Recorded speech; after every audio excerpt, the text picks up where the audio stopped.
मानो या न मानो, भारतीय सिनेमा के इतिहास की वो महत्वपूर्ण घटना जिसे आज तक नजरअंदाज किया जाता रहा, इसके नायक थे जबलपुर के श्री स्वामी शरण श्रीवास्तव, जिन्होंने 1940 के दशक में रंगीन फिल्मों के निर्माण की पूरी तरह स्वदेशी तकनीक विकसित की थी। श्रीवास्तव जी के इस कार्य से प्रभावित होकर उस दौर के मशहूर स्टार अभिनेता प्रेम अदीप भी स्वेच्छा से उनके साथ जुड़ गए थे। श्रीवास्तव जी और प्रेम अदीप जी तो अब इस दुनिया में नहीं हैं, लेकिन श्रीवास्तव जी के बेटे भोपाल निवासी डॉ. प्रेमस्वरूप श्रीवास्तव ने हाल ही में अपने पिता के इस उद्यम पर प्रकाश डालते हुए पुस्तक मानो या न मानो प्रकाशित की है, जो पेटेंट कार्यालय समेत विभिन्न सरकारी विभागों और प्रेम अदीप साहब के साथ हुए श्रीवास्तव जी के पत्राचार का संकलन है।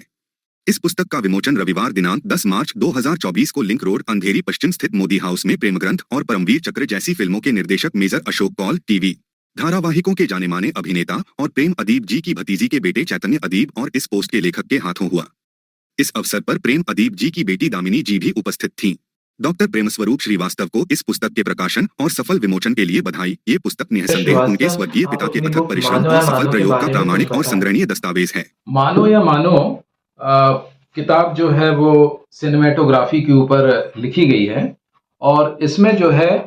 3 अनुसंधान किए गए थे और ये अनुसंधान 1949 और 55 के बीच में किए गए थे और ये अनुसंधान जो है इम्प्रूवमेंट इन और relating to coloured motion pictures, दूसरा एक colour photographic process for the motion pictures and the device for the carrying out the same, और तीसरा था a system to produce illusion of depth in the picture obtained by the photography and television. ये 3 जो आविष्कार हैं वो स्वामी शरण श्रीवास्तव जी के द्वारा किए गए थे और इन तीनों को भारत सरकार के द्वारा पेटेंट दिया गया था और भारत सरकार के गजट में इनको स्थान दिया गया था और इस कार्य में उनका सहयोग किया था श्री प्रेमादीप ने और उनके बहुत खास मित्र श्री शांति भाई सोने जी ने उनका हमेशा सहयोग किया। यदि ये कार्य उस समय रखते सामने आ जाते तो आज हमारे पास जो है स्वयं की कलर्ड फोटोग्राफी और सिनेमेटोग्राफी की तकनीक बहुत पहले ही आ जाती। मुंबई में इस किताब के विमोचन कार्यक्रम के बारे में कुछ बताएं। किताब की पृष्ठभूमि के हिसाब से इसका एक विमोचन जबलपुर में हुआ था और दूसरा किया गया था मुंबई में अंधेरी में ये विमोचन कार्यक्रम रखा गया था और उसमें जो है श्री चैतन्य अदीप जो कि सिने स्टार हैं और आज भारत के जाने माने वॉइस आर्टिस्ट हैं वो थे और साथ में फिल्म निर्देशक मेजर अशोक कौल जी थे और इस प्रोग्राम में सबसे महत्वपूर्ण योगदान दिया था श्री शिशिर कृष्ण शर्मा जी जो कि फिल्म इतिहासकार हैं और इन्होंने इसमें कार्यक्रम के जो आयोजन में है बहुत ही महत्वपूर्ण भूमिका रही इनकी।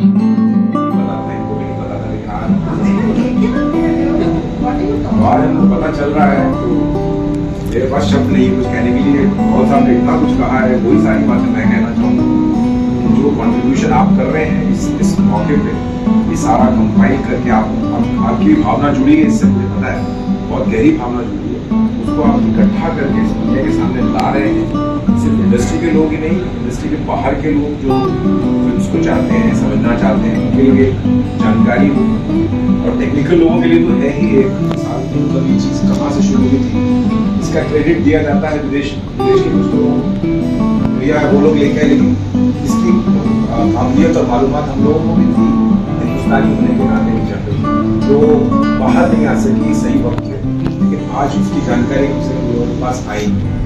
People will feel proud of it. जहाँ तक मेरा सवाल है तो मैं अपने आप को सौभाग्यशाली समझता हूँ, मैं इस चीज़ का कहीं ना कहीं जाने अनजाने हिस्सा बन गया। मुझे तो कुछ भी नहीं था, कुछ जैसा मानसी बता रहे हैं, भी कहानियाँ सुनते थे बचपन से कि नहीं नाना हमारे ये बड़े एक्टर थे, बचपन से मतलब मेरी मदद बता दिया करते भाई कामराज फिल्म आई थी, बड़ा तलाब फिल्म आई थी, अनोखी अदा आई थी, अपने टाइम पे बहुत बड़े स्टार थे, सुना करते थे। बड़े हुए तो फिर देखने का मौका मिला, नानी माँ से मिले तो उन्होंने कुछ फिल्मों के रेफरेंस दिए तो मैंने ढूंढे, सीडीज निकाले, अपने ऑनलाइन वीडियोस निकाले। I used to watch them and I used to admire कि wow, he was really a good, brilliant actor ahead of his times। कई सीन्स मुझे अभी भी याद है।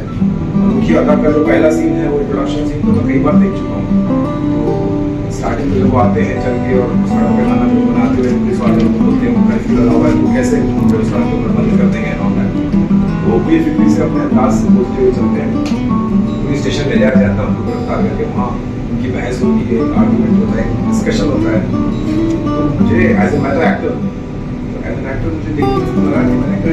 So much ahead of his times, क्योंकि उस जमाने के दूसरे एक्टर्स की परफॉर्मेंस मैंने देख चुका था। तो उससे कंपेयर किया, मैंने कहा कि एकदम ज़्यादा नेचुरल और it goes across very it comes across very naturally, लगता नहीं कि परफॉर्मेंस चल रही है, कुछ ऐसा लगता है कि just living the character। तो यही एक एक्टर के लिए होता है कि आप कितना नेचुरली उसको परफॉर्म करते हैं किसी के साथ, तो वो चीज़ मुझे उसमें नजर आई, and I felt proud of it। अब आज हम यहाँ खड़े हैं।